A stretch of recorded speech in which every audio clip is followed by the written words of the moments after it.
ठीक है, तो चलो अब हम स्टार्ट करते हैं आपकी कक्षा 11 का चैप्टर नंबर कौन सा रहा है आपका पहला, मात्रक तथा मापन। और यदि आपने पिछली क्लासों को ध्यान से देखा होगा तो हम अभी तक इस चैप्टर की कुल 6 क्लास करवा चुके हैं और ये इसी क्रम में आपकी 7वीं क्लास है। ठीक है, और यदि आपको याद होगा हमने पिछली जो क्लास थी उसमें विमाओं का तीसरा उपयोग बताया था, जिसमें लगभग आपको 2 सवाल करवाए गए थे। ठीक है, जो सवाल बहुत ही इंपॉर्टेंट थे और यदि आपने वो सवाल हल किए होंगे तो आपको मैं बताता हूँ कि वो सवाल थोड़े से इजी स्तर के सवाल है, मतलब थोड़े आसान सवाल है। और आज जो हम इस क्लास में आपको सवाल करवाएंगे वो थोड़ा सा उससे कठिन है, थोड़े कठिन है। आज ज़्यादा कठिन नहीं, आज थोड़े से कठिन होंगे और कल उससे ज़्यादा कठिन होंगे। ठीक है, तो सवाल क्या है?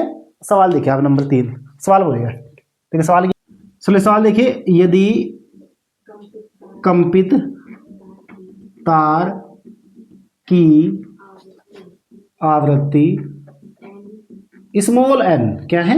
Small n। ठीक है, आगे लंबाई स्मॉल l, तनाव कैपिटल F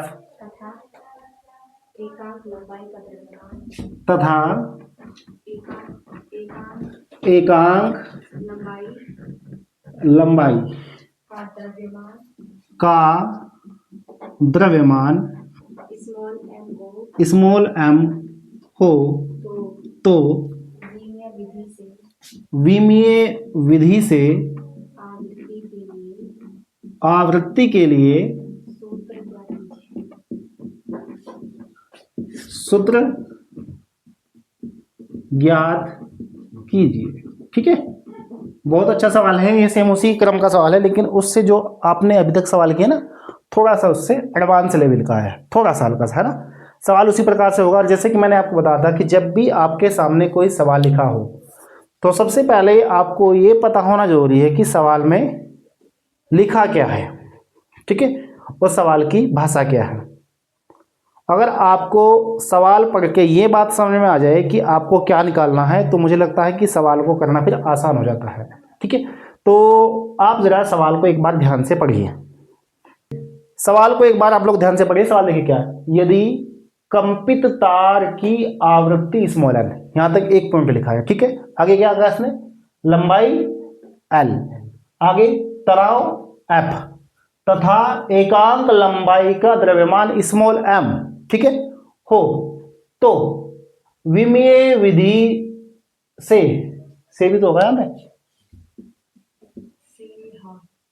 से नहीं है यहाँ पे, से आवृत्ति के लिए सूत्र ज्ञात कीजिए। तो मुझे लग रहा है कि ये तो पता चल गया होगा ना कि फॉर्मूला किसका निकालना है, किसका निकालना है?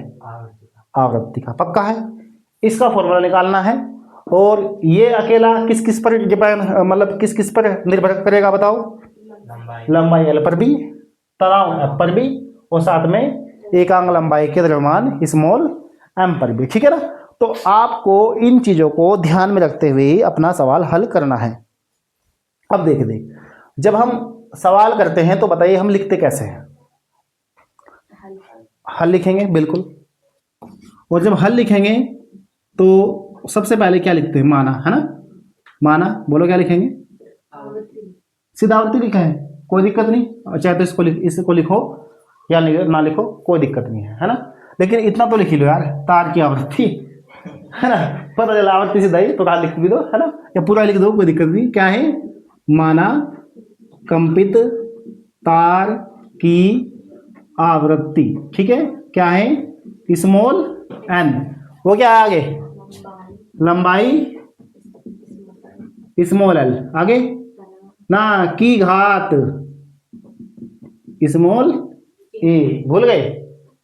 की घात वैसे तो होता है। ठीक है, फिर बताओ कोमा, आगे क्या है वो? हाँ, तनाव F की घात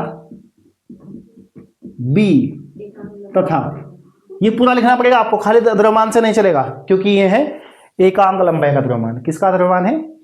अगर ये सिंपल द्रव्यमान होता तो खाली हम इसको क्या लिखते? द्रव्यमान लिखते। क्योंकि ये किसका द्रव्यमान है? एकांक लंबाई का, तो आपको पूरा ही लिखना पड़ेगा, क्योंकि इसकी विमा भी द्रव्यमान की विमा के बजाय से अलग होगी थोड़ा। ठीक है, क्या अलग होगी अभी आपको समझ में आ जाएगा। तथा क्या है जी, एकांक लंबाई के द्रव्यमान स्मॉल m की घात क्या लिखेंगे c। और आगे क्या लिखते हैं इसके बाद में, पर भूल गए, पर निर्भर करता है, ठीक है ना। ये तो भाषा है, ठीक है। अब थोड़ा ध्यान दीजिए, यहां पे क्या लिखेंगे बताओ,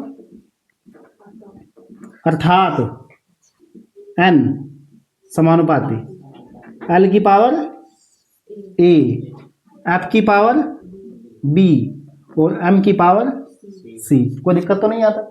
अच्छा अब बताओ इसे अगली लाइन में क्या होगा, n बराबर k l की पावर f की पावर m की पावर c। और नीचे क्या लिखेंगे बताइए। ये तो पहले समझ में होगी, बिल्कुल सही बात है। और इसके नीचे क्या लिखा जाएगा, जहां क्या लिखते हैं, के एक विमाहीन नियतांक है। देखो ये भाषा ना सवाल की आपको याद होना चाहिए कि इसके बाद में क्या लिखना है, ठीक है ना। तभी तो आप सवाल अच्छे से करोगे, क्योंकि जब आपको भाषा पता होगी क्या क्या लिखना है क्या नहीं लिखना, तो सवाल अपने आप ही आसानी से सोल्व हो जाएगा, ठीक है ना। क्लियर है, कोई दिक्कत तो नहीं है। अब इसके बाद बताओ क्या लिखते हैं, किसकी विमा, पहले किसकी लिखेंगे, एन की विमा। किसकी विमा लिखेंगे, आपको जो तरीका बताया ना वो तरीका ही करना है, किताब में क्या लिखा हुआ उससे कोई मतलब नहीं है, ठीक है। जो तरीका मैंने समझा रखा, पहले इसकी फिर इसकी फिर इसकी फिर इसकी, उसी तरीके से करना है, ठीक है। तो एन क्या है, आवृत्ति। और आवृत्ति की विमा बताओ, आप लोगों ने याद की है या नहीं की है, 49 में है। विमा होती है एन की t-1, क्या होती है, t की पावर -1, ठीक है। के की तो कोई विमा नहीं है, अब किसकी लिखेंगे, बोलो एल की विमा क्या होती है, एल ही होगी। अब क्या है, तनाव, और वैसे होता है तनाव बल, क्या होता है, तनाव छोटा बल है ना, तो बल की विमा क्या होती है, बल की विमा कम से कम 10 बार आ चुकी है तब से, और तुम्हें बल की विमा अब तक याद नहीं हुई है, क्या है, एम एल टी की पावर -2, ठीक है, एम एल टी की पावर -2। अब इस एम की क्या होगी, ये एम ये सिंपल वाला एम नहीं है, द्रव्यमान नहीं है, ये क्या है, एकांक लंबाई का द्रव्यमान। तो बस यहाँ पे थोड़ा लिखूंगा मैं, इसके बारे में लिखना पड़ेगा बस, एकांक लंबाई के द्रव्यमान, ठीक है। ये क्या है, स्मॉल एम की विमा, ये थोड़ा मैं लिखना पड़ेगा। देखो क्या होगी, तो इसकी क्या विमा होगी, इसकी होगी द्रव्यमान की विमा, और बटे में किसकी, लंबाई की विमा, ठीक है। जब भी एकांक लंबाई का द्रव्यमान होगा तो उसका मतलब है लंबाई बटे द्रव्यमान। क्या मतलब है उसका, लंबाई बटे द्रव्यमान, ठीक है। ये किसके लिए है, सिर्फ एकांक लंबाई के द्रव्यमान के लिए, ठीक है। क्यों, क्योंकि ये एकांक लंबाई है, जब एकांक लंबाई का द्रव्यमान निकालते हैं तो उसको हमें लंबाई से भाग देनी पड़ती है। अगर यहाँ पर एकांक समय होता तो भाग किससे होती, समय से। अगर एकांक वो होता क्षेत्रफल तो किससे भाग होती, ये बात समझिए यार, है ना। जो भी एकांक होगा ना उसी से क्या हो जाएगी, भाग हो जाएगी। क्लियर है, तो बताइए द्रव्यमान की क्या होती है ऊपर, एम, ठीक है, द्रव्यमान की क्या होती है एम, लंबाई की क्या होगी एल, तो विमा क्या होगी एम एल की पावर -1। ये बताओ कि यहाँ तक किसी को कोई दिक्कत आई है क्या, कि विमा ये किस तरीके से निकली है, कोई प्रॉब्लम तो नहीं है ना। आपको नीचे लिखना है क्योंकि नीचे जगह नहीं थी तो इसलिए हुआ है, ठीक है, समझ गए ना बात को, क्योंकि नीचे स्पेस नहीं बच रहा है। क्लियर है, अब ये मान बताओ हम किस में लिखेंगे, पहले में, बिल्कुल नहीं है, समझा रखा, कुछ और बता रखा है, ठीक है। क्या लिखेंगे यहाँ पे, फ्रॉम फर्स्ट, ठीक है। तो रखिए मान t की पावर -1, k का तो कुछ नहीं होगा, किसकी भी हमारी लिखी जाएगी, l की पावर कितनी है a, आपका क्या आएगा m l t की पावर -2, अब पावर कितनी है b, इसका मान कितना है -1, पावर कितनी है। ये बताओ कि यहाँ तक किसी को कोई दिक्कत आई है क्या, हमने मान कैसे रखे हैं, ये सवाल करवाने के मेन उद्देश्य ही ये था क्योंकि इसमें एकांक लंबाई का द्रव्यमान आया था। इस सवाल को करवाने का ये तरीका था। और यदि आपको ये सवाल घर के लिए दिया था तो आप सीधा इसकी विमा एम लिखते। क्या लिखते सीधा विमा में इसकी? नहीं लिखते वही विमा, कुछ और तो क्या लिखते। आपको थोड़ा पता है कि यदि बाई चांस एकांक लंबाई होगी तो क्या वो बोन में जाएगा, ठीक है। लेकिन अब चल गया ना पता, जब भी ऐसी कंडीशन आएगी चाहे वो एकांक लंबाई हो, क्षेत्रफल हो, समय हो, वो सब उसके किस में जाएगा? बटे में जाएगा। तो ऐसा सवाल आएगा तो याद रखना कि इसमें करना क्या है, ठीक है। क्लियर है? चलिए अब देखिए ये क्या है, टी की पावर -1। बोलो यहाँ पर क्या आ जाएगा? एल की पावर ए, और यहाँ पर एम की पावर बी, एल की पावर बी, टी की पावर -2b। समझ गए बात को? ऐसा है। और यहाँ बोलो क्या होगा? एम की पावर सी, एल की पावर -c। ये बताओ कि यहाँ तो कोई दिक्कत है क्या किसी को भी? नहीं है ना। देखो सवाल वैसे भी अच्छा है बहुत ज़्यादा। टी की पावर -1, सबसे पहले एम देखो, एम की पावर क्या है यहाँ पर, और यहाँ पर क्या है, तो घात क्या जाएगी? b + c। वेरी गुड, ठीक है ना, क्योंकि गुणा में घात क्या हो गई है? जुड़ गई है, ठीक है। अब देखो एल की, देखो ना एल की पावर यहाँ पर क्या है, यहाँ पर क्या है, और यहाँ पर क्या है? माइनस की सी है ना। तो क्या हो जाएगी बताओ? a + b - c। समझ में आ रहा है यार? समझिए कैसे हुआ? a + b - c। समझिए ना? क्लियर? कोई दिक्कत तो नहीं ना आता? ठीक है। अब देखिए ये क्या है, टी की पावर, क्योंकि टी कोई और है ही नहीं इसमें, तो टी इसलिए इसमें क्या आएगा? अकेला ही आएगा। क्लियर है? कोई दिक्कत वाली बात नहीं ना। चलिए अब देखिए, ध्यान से देखिए। अब बोलो, हमने क्या बताया था आपको कि जो भी इधर होते हैं वो आपको इधर भी लिखने होते हैं। क्लियर है? इधर खाली क्या है आपके पास में? और t-1 है, और इधर क्या क्या है? m भी है, l भी है, t भी है। तो t तो मैच हो रहा है, लेकिन m और l नहीं है। और जो नहीं होता है तो उसके लिए क्या करते हैं? कैसे लिखते हैं उसको? m की पावर या l की पावर, उसकी पावर क्या लगा देते हैं? उसमें 0 लगा देते हैं। क्या करते हैं पावर उसकी? ये तो मतलब कल मैंने आपको बताया था ना पहले वाले सवाल में, ठीक है ना। तो क्या है उसमें बताइए, ये क्या होगा? m की पावर 0, l की पावर भी, और t की पावर -1। आगे क्या है? m की पावर b + c, l की power a + b - c, t की पावर -2b। ये बताइए कि यहाँ तक कोई दिक्कत आई है कि आपको कि हमने क्या किया है क्या नहीं किया है? कोई प्रॉब्लम तो नहीं आई ना? ठीक है, पक्का। चलिए अब देखिए, अब क्या लिखते हैं इसके बाद में? घातों की बताओ तुलना करने पर, ठीक है। बोलो क्या होगा? तो यहाँ पर m की पावर कितनी है, और यहाँ पर कितना है? 0 आ गया। कितनी इक्वेशन बन गई है? 2। यहाँ पर l की पावर कितनी है, और यहाँ पर कितनी है? कितनी इक्वेशन बन गई है? तीसरी। वहाँ पर t की पावर कितनी है, यहाँ पर कितनी है? माइनस से माइनस, तो b की वैल्यू कितनी आ गई है? 1/2। अब आपको ए बी सी तीनों की वैल्यू निकालनी है ना। एक तो निकल गई बड़ी आसानी से, लेकिन दूसरी कैसे निकलेगी? अभी तक आप लोगों ने कक्षा 11 में सिर्फ 2 चर वाले पढ़े हैं, इसमें 3 चर हैं, है ना। ए बी सी, वहाँ तो खाली एक्स वाई था ना, जेड तो नहीं था ना। या इसमें ए बी साथ में सी भी है, लेकिन ये तो बहुत आसान है निकालना। क्यों आसान है? देखो हम क्या करेंगे, इस बी का मान हम किस में रखेंगे? 2 में। तो किसका मान मिल जाएगा हमें? सी का। फिर हम जब सी का मिल जाएगा तो ए का, बी और सी का इसमें रखेंगे तो किसका मिल जाएगा? ए का। ऐसे करेंगे हम इसको। ये तो बहुत ईजी सवाल है, लेकिन आगे चल के जब मैं आपको करवाऊंगा ना इससे टॉप लेवल का, उसमें 3 में इक्वेशन बनेगी। ए + b + c वाली भी एक है, एक ये और एक ये। कितनी इक्वेशन बनेगी? 3। ऐसे सिंपल शुरू में मान नहीं निकलेगा, उसमें कम से कम विलोपन विधि 4 बार लगेगी। ऐसे भी सवाल आएंगे। तब तो कह रहा है अभी तक तो बहुत आसान सवाल किया आपने, आज वर्षन में टफ सवाल बताएंगे अभी, ठीक है ना, जो कंपटीशन में आते हैं।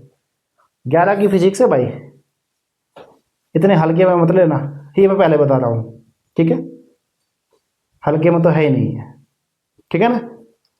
चलिए अब देखो क्या करेंगे बताओ हम।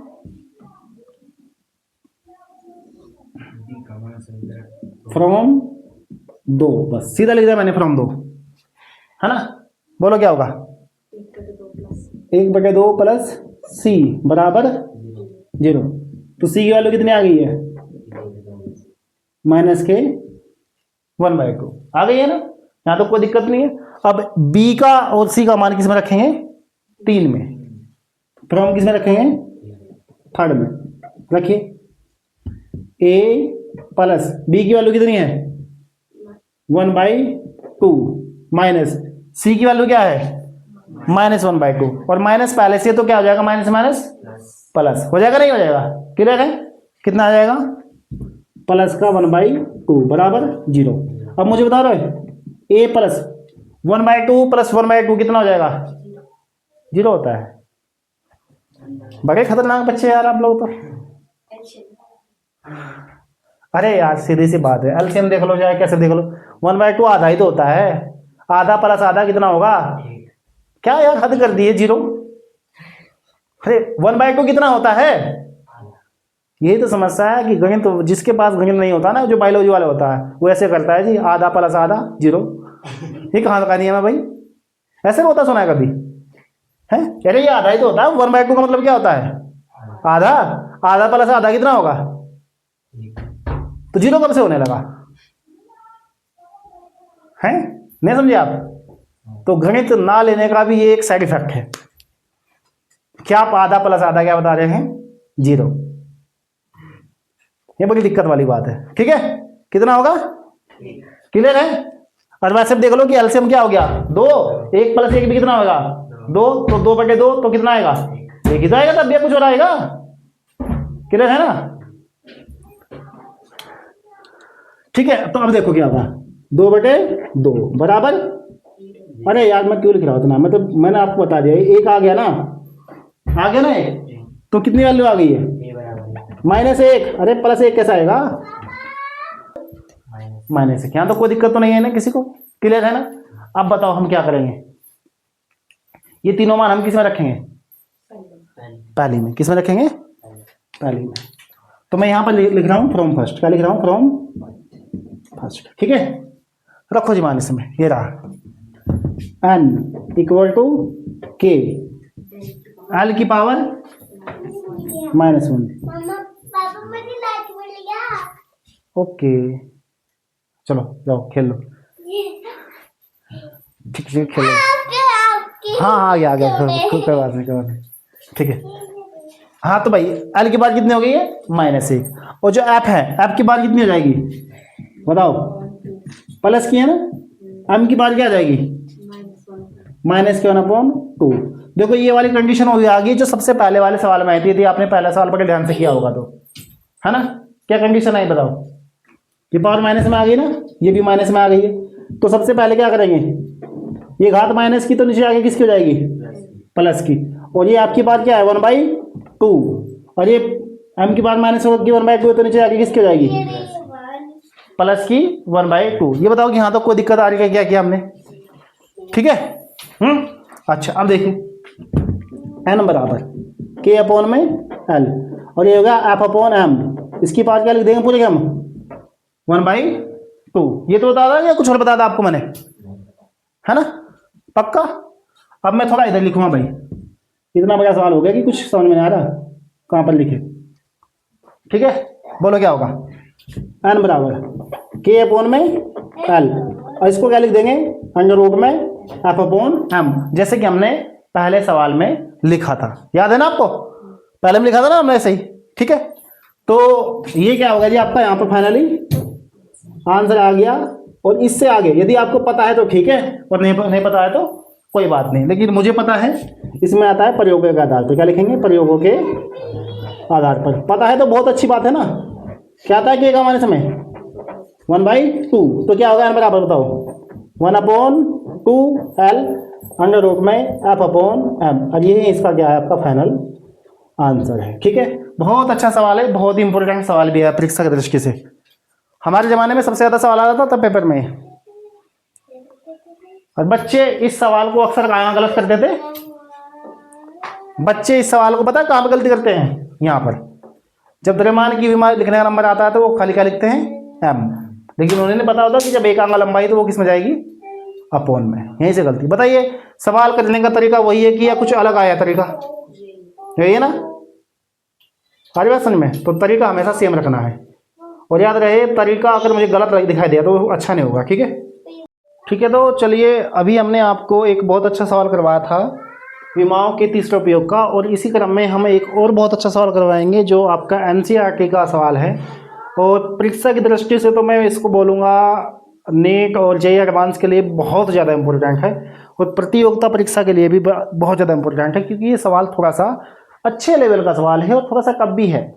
ठीक है, देखिए सवाल क्या है, ध्यान से देखिए। सवाल नंबर है 4। यदि निर्वात में प्रकाश की चाल, किसकी चाल? प्रकाश की चाल सी कोमा प्लांक नियतांक स्मॉल h।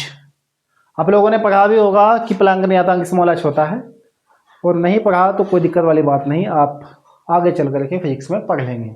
ठीक है, तो प्रकाश की चाल c ही होती है, तथा सार्वत्रिक गुरुत्वाकर्षण, इसको तो जानते होंगे, नियतांक, इसके बारे में तो जानते हैं ना आप सभी, क्या है? हाँ, कैपिटल जी को मूल राशियां मान लें। क्या बोला इसने? इसको हम मूल राशियां मान लेते, भैया ये मूल है, मूल राशियां मान ले। तो वैसे मूल राशि कौन कौन सी होती है? समय, द्रव्यमान, लंबाई, ये होती है ना। तो अब उल्टा है, इसने इनको मूल राशि माना, तो इसने बोला है तो द्रव्यमान, लंबाई व समय, देखो तीनों तीनों होगी ना, द्रव्यमान भी हो गई है, लंबाई भी हो गई है, और साथ में समय भी हो गया है। ठीक है, को इन राशियों के पदों में व्यक्त कीजिए। बहुत अच्छा सवाल है, नहीं व्यक्त कीजिए होगा किससे? विमाओं की विधि से होगा, भले इसने नहीं लिखा लेकिन होना उसी से। ठीक है, पदों में व्यक्त कीजिए, बहुत बढ़िया सवाल है। देखिए अब तक तो हम इनको द्रव्यमान, लंबाई और समय में बदलते आ रहे थे, लेकिन अब उल्टा हो गया। अब द्रव्यमान को भी इनमें बदल के दिखाना है, लंबाई को बदल के दिखाना है, और समय को भी बदल करके दिखाना है। मतलब ये सवाल सामने एक ही लिखा है, लेकिन ये सवाल कितने हैं? 3। ये एक सवाल नहीं है, कितने सवाल हैं? 3 सवाल है। पहले तो द्रव्यमान को बदलेंगे आप, फिर किसको बदलेंगे? लंबाई को, फिर किसको बदलेंगे? समय को। ठीक है, सवाल इस प्रकार से होगा। ये क्लियर है? देखा देख कैसे होगा जब हल करेंगे। लिखते क्या है, लिखने का तरीका तो वही है ना, लेकिन लिखने से पहले इसमें एक काम करो, सभी की विमा लिख लो, क्योंकि बार बार आपको वही विमा इस्तेमाल करनी पड़ेगी, तो जिससे कि आपको प्रॉब्लम ना हो। ठीक है, या फिर आप सीधा लिख लो। पहले मैं द्रव्यमान के लिए करता हूं। ठीक है, कि माना द्रव्यमान m, ये क्या है? प्रकाश की चाल, किसकी चाल? प्रकाश की चाल स्मॉल c की घात, क्या लिखेंगे? a, कोमा अगला कौन सा है? प्लांक नियतांक h की घात कितनी मान ली आपने? b, व आखिरी कौन सा है? कैपिटल G, बस पूरा नाम तो मैं लिख नहीं रहा हूं, बस समझ जाओ आप, की घात c पर निर्भर करता है। ठीक है, इसको थोड़ा सा देखो, यहां पर भी c हो गया है, यहां पर भी c हो गया है, तो थोड़ा सा आपको कंफ्यूज करेगा। तो इसको या तो c से कुछ अलग लिख लो, c डैश कर लो, या फिर सबसे बढ़िया मैं आपको बताऊं, आप एक काम करो, इस बार ना घातों को, एक को x कर दो, एक को क्या कर दो y, और एक को क्या कर दो z। ये आसान हो जाएगा, बढ़िया, क्योंकि इसमें सी ऑलरेडी आ चुका था, तो इसलिए हमने कभी वो कन्फ्यूज कर दिया आपको, तो इसलिए इनकी घातों को हमने बदल दिया है ताकि आपको कोई दिक्कत ना हो। ठीक है, अब देखिए फिर क्या आता है। सवाल का तरीका करने का एक ही है, तरीका कभी नहीं बदलना सवाल का, जो एक तरीके के सवाल है। तो क्या होगा, m समानुपाती c की पावर x, h की पावर y, g की पावर z, और m इक्वल टू यहाँ पर आएगा क्या, क्या आता है यहाँ पर k, बिल्कुल c की x, h की y और g की z। इसको क्या मानते हैं फर्स्ट, और यहाँ पे क्या लिखते हैं, जहाँ k एक विमाहीन, क्या लिखेंगे आगे, नियतांक है। ये बताओ कि यहाँ तक कोई दिक्कत है? यहाँ तक तो वही मेथड है जैसे हम लगातार सवालों को करते आए हैं, यहाँ तक किसी भी प्रकार की कोई दिक्कत नहीं होनी चाहिए। अब क्या लिखेंगे, इन सभी की विमा लिखिए, m की विमा, किसकी विमा, m की विमा। तो m की विमा क्या होती है भाई, कैपिटल m ही होती है। ठीक है, k की तो कुछ नहीं, c क्या है, वेग है ना, तो वेग की विमा क्या है, याद है या नहीं है, एल टी की पावर माइनस एच क्या है, प्लैंक कांस्टेंट। हाँ, इसकी विमा बताओ जी, क्या मुझे बताइए, क्योंकि वेग की तो हर बार आ रही है, और यदि आपको याद नहीं है तो बड़ी समस्या वाली बात है, इसको याद करना बहुत जरूरी है। इसकी बार क्या है, एम एल स्क्वायर टी की पावर माइनस 1। नहीं याद है तो भैया याद कीजिए इसको। ठीक है, आगे क्या है, जी क्या है, गुरुत्वाकर्षण नियतांक, ये भी कई बार आ चुकी है, एम की पावर माइनस 1, एल की पावर 3 और टी की पावर माइनस 2। पहले ये बताओ कि इन विमाओं को लिखने में किसी को भी कोई समस्या तो नहीं है। अगर समस्या नहीं है तो बहुत अच्छी बात है, अगर यदि इनको लिखने में समस्या है तो फिर बड़ी दिक्कत वाली बात है, क्योंकि फिर इसका मतलब आप ये विमा याद नहीं कर रहे हैं। ठीक है, चलिए अब मान किस में रखेंगे, फ्रॉम फर्स्ट। मैं भी यहीं पे कर रहा हूँ क्योंकि सवाल बहुत लंबा होने वाला है। एम तो एम ही रहेगा, के की जरूरत नहीं है। ये क्या है जी आपका, एल टी की पावर माइनस 1, पावर कितनी है एक्स। ये क्या है जी, एम एल स्क्वायर टी की पावर माइनस 1, पावर कितनी है वाई। ये कितनी है, एम की माइनस 1, एल की 3, टी की माइनस 2, पावर कितनी है 4। ये बताइए कि यहाँ तक किसी को भी कोई प्रॉब्लम आई है क्या? बिल्कुल नहीं आई होगी, क्योंकि अभी आपने मान रखे हैं। कोई दिक्कत तो नहीं आया तक, होनी भी नहीं चाहिए। अगर हो रही है तो इसका मतलब आपने पिछली क्लास को ध्यान से नहीं देखा है। ठीक है, ध्यान दीजिए। एम, अब बोलो क्या होगा यहाँ पर, ये तो सेम हो जाएगा, ये हो जाएगा एल की पावर एक्स, ठीक है, और टी की पावर माइनस एक्स। समझ गए ना, अंदर चलेगा है। यहाँ पर क्या हो जाएगा, एम की पावर वाई और एल की पावर 2y और टी की पावर माइनस वाई। कोई दिक्कत तो नहीं है यहाँ पे? ठीक है, आगे बोलो क्या होगा, एम की पावर माइनस जेड, एल की पावर 3z और टी की पावर माइनस 2z। ये बताओ कि अब तक कोई दिक्कत है क्या किसी को भी? कोई दिक्कत तो नहीं होगी ना, कोई घातों गुणा अंदर हुई है। अब ध्यान दीजिए, m तो सेम ही रहेगा। अब m लिखिए, m की पावर y यहाँ पर है, माइनस जेड यहाँ पर, तो क्या हो गई है y माइनस जेड। क्लियर है? अब l लिखिए, l की यहाँ पर x है, यहाँ पर प्लस का 2y है और यहाँ पर प्लस की 3z है। कोई दिक्कत तो नहीं है ना? बिल्कुल। t की बात बताइए, t की बात यहाँ पर कितना है, माइनस का x, और यहाँ पर कितना है माइनस का y, और वहाँ पर कितना है माइनस का 2z। अरे वाह, बहुत लंबा हो रहा है भाई सिस्टम, कोई दिक्कत नहीं है। ठीक है, अब चलिए, अब क्या लिखेंगे बताइए, जो संख्या इधर है, मतलब जो विमा इधर नहीं है उसको इधर लिखेंगे। जैसे कि मैंने आपको बताया था, m तो है, l नहीं है 0, t नहीं है तो भी 0, ये सब कुछ सेम टू सेम। m की माइनस वाई जेड, l की x plus 2y plus 3z, और t की पावर कितनी है माइनस एक्स माइनस वाई और माइनस के 2z। कोई दिक्कत तो नहीं आ रही यहाँ तक? यहाँ तक तो किसी को भी कोई समस्या नहीं होनी चाहिए। अगर समस्या हो रही है तो दिक्कत वाली बात है भैया। ठीक है, इसके बाद में देखिए आप लोग घातों की तुलना करने पर, क्योंकि समस्या हो रही तो आप पिछले सवालों को आपने ध्यानपूर्वक नहीं देखा है कि उनको किस प्रकार से हल किया गया था।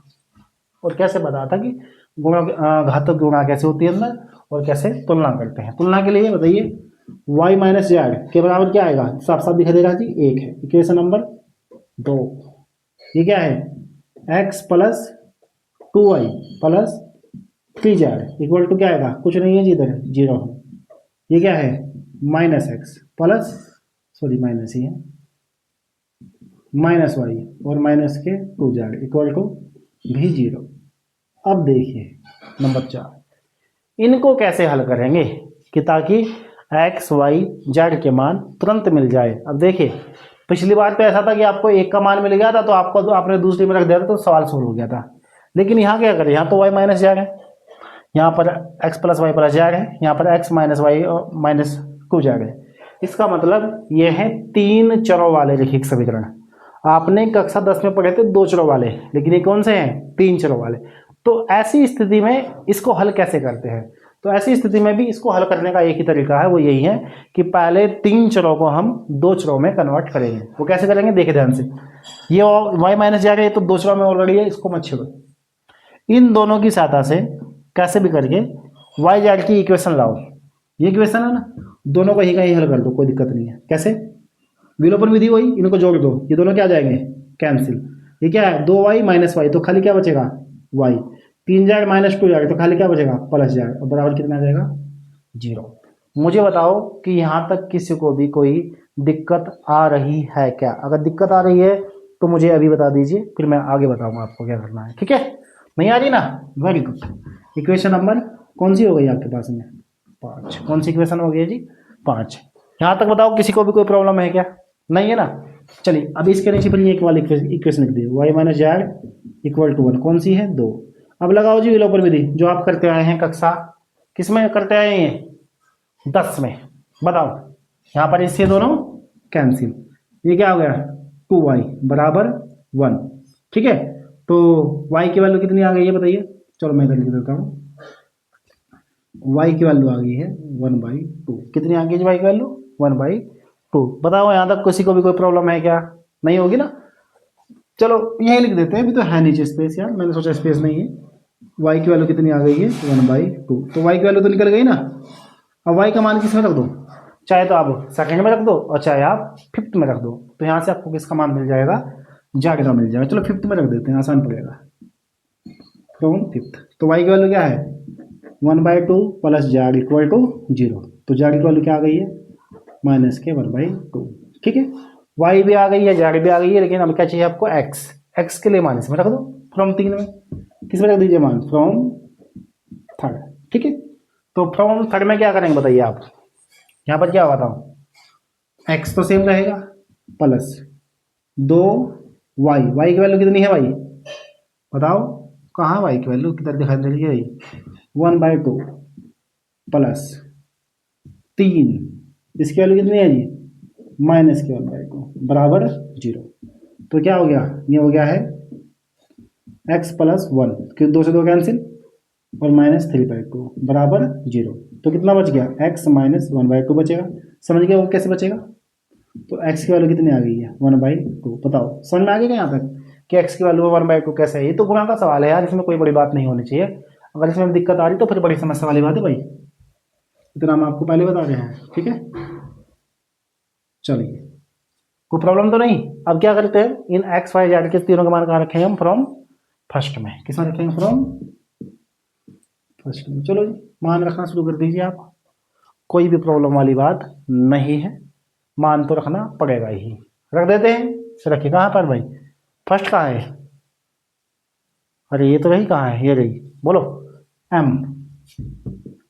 इक्वल टू ठीक है भाई k और c की पावर x, x का मतलब कितना है 1/2 और h का मतलब h, y का मतलब कितना है भाई, हाँ रे भाई ये रहा, ये भी 1/2 है और भैया g और z का मतलब कितना है माइनस के 1/2। ठीक है, और मैंने आपको बताया था कि जो वैल्यू पहले माइनस की है उसको किसके करेंगे हम प्लस की करेंगे। प्लस की करने के लिए क्या करना पड़ेगा बताइए, m equal to k c की पावर 1/2 एच की पावर 1/2 और नीचे जाके जी की पावर भी 1/2। कोई दिक्कत तो नहीं है, बिल्कुल।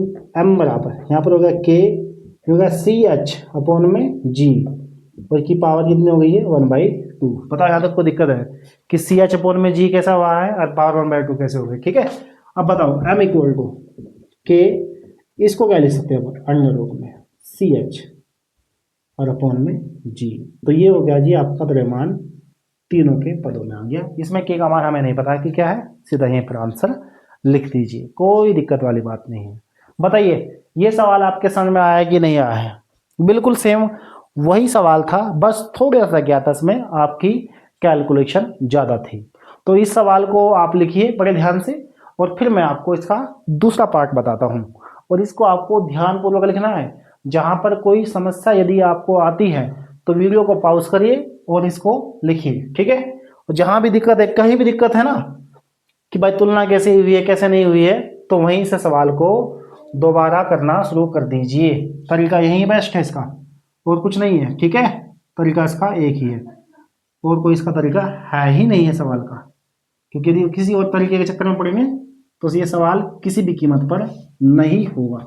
याद रखिएगा इस बात को, ठीक है। अब देखिए, अब मैं आपको जो अगला सवाल है इसी का जो अगला पार्ट है वो करवाता हूँ। वो देख देख कैसे होगा, ध्यान से देखिए। आपने ये तो कर लिया ना पहले पार्ट, कोई दिक्कत वाली बात तो नहीं है ना? देखिए ये सवाल भी पूरा का पूरा सेम टू सेम है, बस थोड़ा सा इसमें परिवर्तन होगा। क्या परिवर्तन होगा आपको दिखा देंगे हम। द्रव्यमान तो हो गया ना, अब किसका नंबर है? लंबाई का। इसको लिख देना पार्ट सेकंड है ये। कौन सा है इसका पार्ट सेकंड? वो था पार्ट फर्स्ट, ठीक है। ये माना लंबाई क्या है, माना लंबाई एल। क्या लिखेंगे? लंबाई एल। प्रकाश चालक सब कुछ ऐसे ही, बस यहाँ पर क्या आएगा एल, यहाँ पर भी क्या आएगा एल। सब कुछ चलता रहेगा, यहाँ पर क्या आएगा एल, और यहाँ पर भी क्या आएगा एल, यहाँ पर भी क्या आएगा एल। वो उसमें कुछ परिवर्तन नहीं, वो सेम चलेगा। लेकिन यहाँ पर क्या होगा, यहाँ पर एम की 0 हो जाएगी, एल की सेम रहेगी, और टी की क्या हो जाएगी जी। बस ये फर्क आएगा। हर भाषण में सब कुछ सेम है, और जब तुलना होगी यहाँ पर तो आएगा 0, लेकिन यहाँ पर कितना आएगा 1।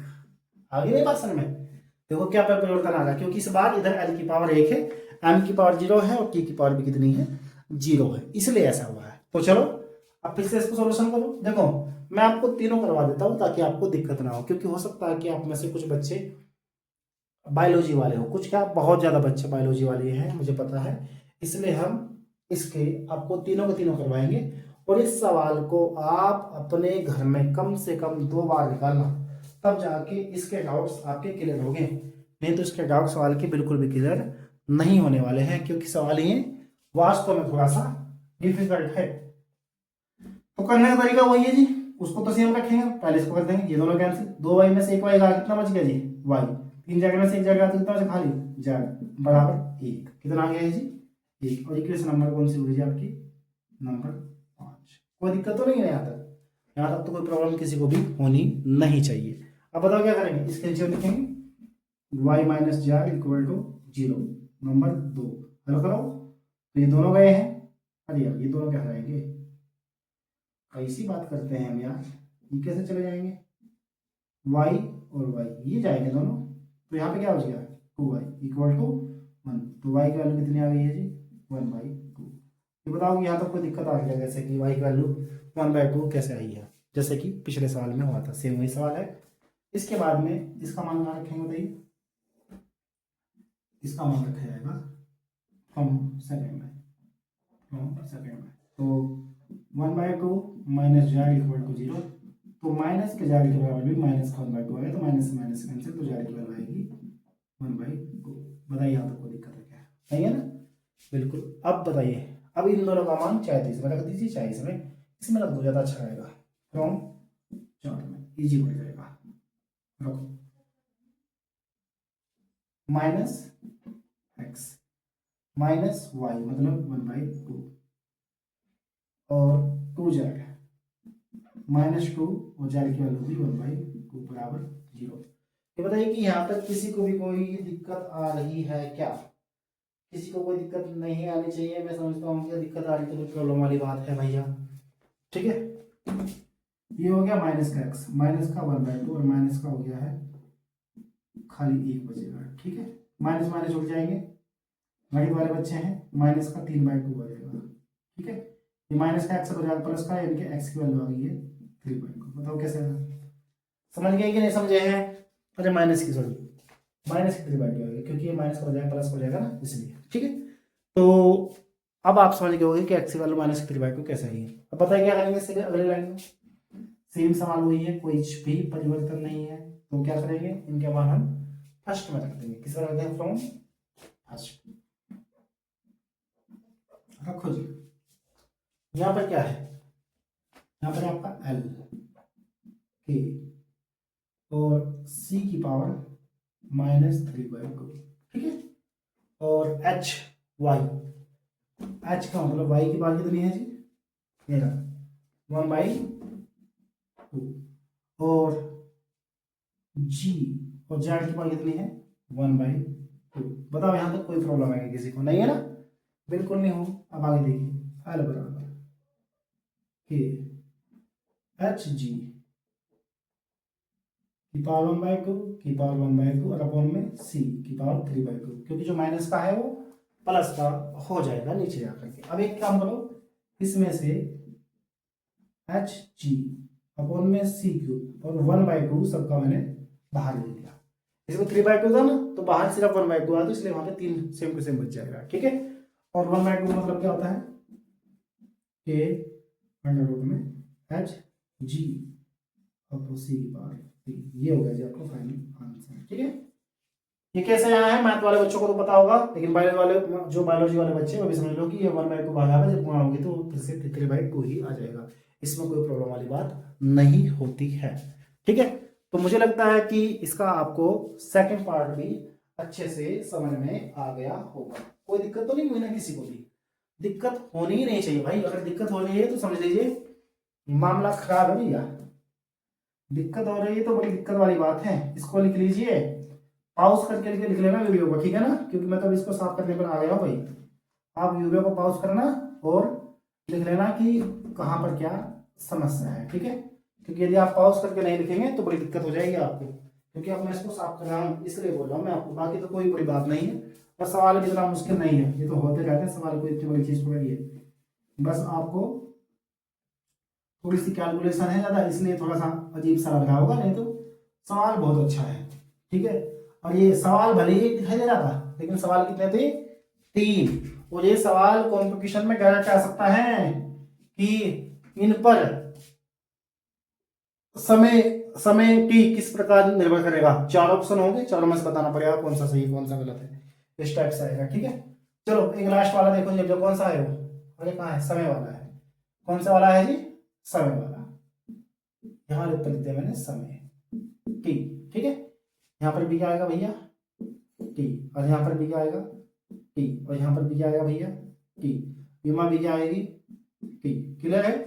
यहाँ पर क्या आएगा भैया, टी। अरे यहाँ पर मैंने एल लिखा था, यहाँ पर टी, यहाँ पर दोनों की 0, लेकिन टी बच जाएगा, ठीक है। तो यहाँ पर भी 0 आएगा इस बार, लेकिन यहाँ पर कितना आएगा, 1 आएगा। क्लियर है ना, कोई दिक्कत वाली बात तो नहीं है ना, बिल्कुल सेम वही है सवाल, बस थोड़ा सा परिवर्तन होगा। जब थोड़ा सा परिवर्तन से एक्स वाई जेड के मान बदल जाएंगे, है ना। कैसे बदलेंगे अभी देखेंगे हम, इसको हल करते हैं। ध्यानपूर्वक देखिए सभी से बच्चे, लो जी करो जी स्टार्ट। ये दोनों गए, कोई दिक्कत तो नहीं, 2y में से एक y जा, y plus z equal to 1। Equation number 5 वो क्या है, y minus Z equal to 0, दोनों कैंसिल, 2y इक्वल टू 1 और y की वैल्यू 1/2। बताओ ये y तो ऐसा हो गया, y जेड को इनके मान तो बदल नहीं रहे इसमें, सिर्फ किसका मान बदल रहा है, x का, ठीक है ना। चलिए मान रखो जी, y 1/2 minus Z equal to 0। तो जेड की वैल्यू कितनी आ गई, 1/2। समझ गए कैसे आया है, ठीक है, क्योंकि जेड बजाय प्लस का हो गया। अब दोनों मान किस में रख दो, थर्ड में। जो 0 वाली होती है ना उसमें रखना आसान पड़ता है भाई, वो तो आएगा उसमें भी आसान, कुछ बड़ी बात नहीं, लेकिन बायोलॉजी वाले बच्चे पता नहीं कन्फ्यूज हो जाए। x प्लस 2, y की वैल्यू है 1/2, 3, जेड की वैल्यू है 1/2 बराबर 2 से 2 गया, x प्लस 1 प्लस 3/2। बताना बायोलॉजी वाले बच्चों क्या आएगा जोड़ के, बोलो 2 एकम 2 और 1 2 एकम 2 और 3 5 और बटे में 2 बराबर 0। तो एक्स की वैल्यू कितनी आ गई है -5/2। समझ गए ना। 5.2 कैसा है, क्लियर है। या जोड़ के सवाल भी नहीं आते हैं तो फिर तो बड़ी दिक्कत वाली बात है भैया, ठीक है, क्योंकि इनको तो मैं सिखाने वाला नहीं हूँ भाई तुम्हें। वो एक अलग बात है कि मैं जब कक्षा 9 या 10 का गणित चलाऊंगा तभी चीजें सिखाऊंगा, लेकिन पहले तो भैया मैं फिजिक्स पूरी करूंगा, उसके बाद ही गणित चलाऊंगा बाद में, ठीक है। तो कोई दिक्कत वाली बात तो नहीं ना यहाँ तक। अभी हमारे किस में लिख दीजिए, फ्रॉम फर्स्ट में, फ्रॉम किस में, फर्स्ट में। वही तरीका है सेम, लिखिए T equal to T C power है एक्स, एक्स का मतलब क्या है -5/2, ठीक है। एच वाई का मतलब है 1/2, जी जेड का मतलब भी इतना है 1/2। कोई दिक्कत तो नहीं है यहाँ तक, बिल्कुल दिक्कत नहीं होगी। टी इक्वल टू यहाँ पर के, यहाँ पर एच की पावर 1/2, यहाँ पर जी की पावर 1/2, ये माइनस की है, नीचे आके किसकी हो गई है, प्लस की हो गई है जी, ठीक है। बताइए फिर से क्या आएगा बाहर, जैसे पिछले वाले सवाल में आता, बताइए। हाँ 1/2 क्या आएगा बाहर, 1/2, ठीक है। एच जी यहाँ पर सी की पावर 5 और बाहर आ गया है 1/2। तो क्या बच गया आपके पास में, टी के एच जी अपॉन में सी की 5 और पावर, सॉरी पावर नहीं, इसको अंडर रूट में लिखेंगे है ना, ठीक है, वो तो लिख दिया था हमने। और क्या आ गया जी अंडर रूट, और यही क्या आपका फाइनल फॉर्मूला है, ठीक है। 3 सवाल है, सवाल एक था लेकिन करने का तरीका तीनों का अलग था, मतलब तीनों के आंसर अलग था, तरीका एक ही था, सॉरी मतलब तरीका एक था लेकिन सवालों के तीनों के आंसर अलग अलग थे। पहले वाले में नीचे पावर 1 आई थी, दूसरे वाले में 3 आई है और तीसरे वाले में 5 आई है। तो ये सवाल मुझे लगता है कि आपको बहुत अच्छे लगे होंगे और पसंद भी आए होंगे। और यदि ये सवाल आपको बहुत अच्छे लगे हैं तो इस वीडियो को आप अपने दोस्तों में पक्का शेयर कीजिएगा, ये मेरी आपसे स्पेशल रिक्वेस्ट है, क्योंकि आगे चल के मैं इससे भी अच्छे सवाल करवाने वाला हूँ, ठीक है।